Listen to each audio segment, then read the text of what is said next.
Le rôle des familles dans la construction des communautés pacifiques, d'interdépendance, de valeurs universelles et de prospérité mutuelle, c'est autour de ce thème que la Fédération pour la paix universelle, en partenariat avec la préfecture de Parakou et parrainée par le préfet Djibril Maman Cissé, tient sa 4e édition du sommet sur la paix. C'était ce mardi 25 octobre 2022 à la salle des fêtes de la mairie de Parakou, en présence des autorités politico-administratives du Borgo, sages, têtes couronnées et bien d'autres. Le sommet départemental de la paix, dont l'étape du Borgo se tient ce jour après les étapes de l'Ouébé, du Koufo et du Plateau, marque une phase importante d'implication des responsables de direction de nos communautés au travail de réactivation et de réarmement moral des familles pour l'éclosion de citoyens intellectuellement et émotionnellement sains pour la paix et le développement national. À travers les différentes communications, informations et manifestations d'engagement qui vont suivre, nous espérons partager la même compréhension sur l'importance de cette nouvelle vision de paix véritable et durable, ainsi que ses corollaires, notamment le développement social et économique. La paix est le résultat d'un travail sur soi-même qui prend racine dans la famille avant de se développer au niveau de la société et de la nation et du monde. Alors, chers invités, si nous partageons cette vision de paix, nous devons accomplir nos devoirs en tant qu'acteurs de développement de nos communautés et d'encourager les organisations et les familles à s'engager dans cette œuvre de reconstruction des liens familiaux basés sur les valeurs universelles de conduite humaine vertueuse, dont l'amour, l'altruisme, la bienveillance, la générosité, l'autodiscipline et le sens patriotique.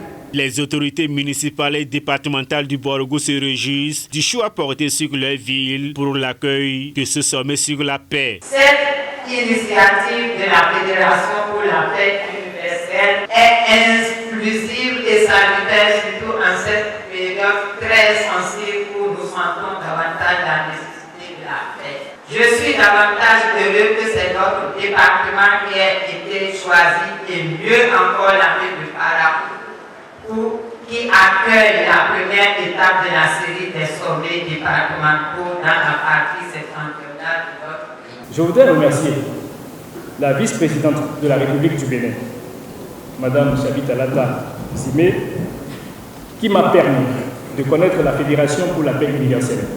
Mieux, j'aimerais saluer très sincèrement Dr Hak Jahan Moon, fondatrice de la FPU pour ses multiples efforts en matière de consolidation de la paix, d'éducation de la jeunesse, d'harmonie interreligieuse et de promotion des vraies valeurs familiales et qui lui ont valu la reconnaissance de mère de la paix.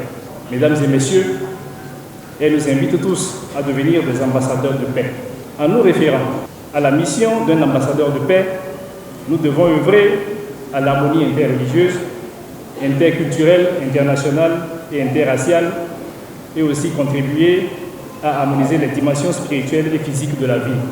Aujourd'hui, la FPU et ses partenaires nous offrent cette occasion en or pour nous rassembler, réfléchir sur les obstacles à la cohésion, la coexistence pacifique et d'explorer quelques pistes de solutions. C'était un programme bien chargé, ce qui donne place au Festival des familles pour la paix et l'unité qui a abouti à la présentation de promesses de 12 jeunes étudiants sur l'amour pur et pour une citoyenneté responsable de la jeunesse. Sont 3 valeurs fondamentales pour une citoyenneté responsable qui font de moi l'acteur d'une vie harmonieuse et épanouie au sein de la communauté. Je m'engage librement et volontairement devant Dieu, les autorités de la République et mes parents. Après les multiples étapes par visioconférence, le préfet du Borgo Djibril Maman Cissé, parrain de l'événement, a été distingué par le vice-président de la région Afrique de la Fédération pour la paix universelle. Dans cette même rubrique, plusieurs récipiendaires ont également reçu cette distinction, notamment les maires des 8 communes du Borgo, les têtes couronnées, sages, leaders religieux et bien d'autres. Avant de lever les assises, il y a eu la lecture et la signature de la résolution résolution du sommet et festival étape du département du Borgou. C'est donc le moment pour les leaders politiques du Borgou d'exprimer leur engagement et dévouement au maintien de la paix. La période est bien choisie par les organisateurs parce que nous sommes déjà à l'orée d'une échéance électorale très importante et nous ne pouvons que saluer les organisateurs de cette manifestation qui doit nous dire que la paix, comment nous devons faire pour continuer à cultiver la paix dans nos différentes communautés. Nous devons tout faire pour préserver la paix partout où nous sommes, dans les mosquées, dans les églises et pourquoi pas dans les adeptes vaudous. Et je profite de l'occasion pour remercier le préfet du Borgou pour son leadership et sa clairvoyance et tout ce qu'il fait pour la promotion de la paix. La paix n'est pas un vain mot, c'est un comportement, dit-on. Que les clauses de ce sommet ne soient pas tombées dans les oreilles du sourd. Abonnez-vous à la chaîne MP Vision TV et activez la cloche de notification pour ne plus rater nos vidéos.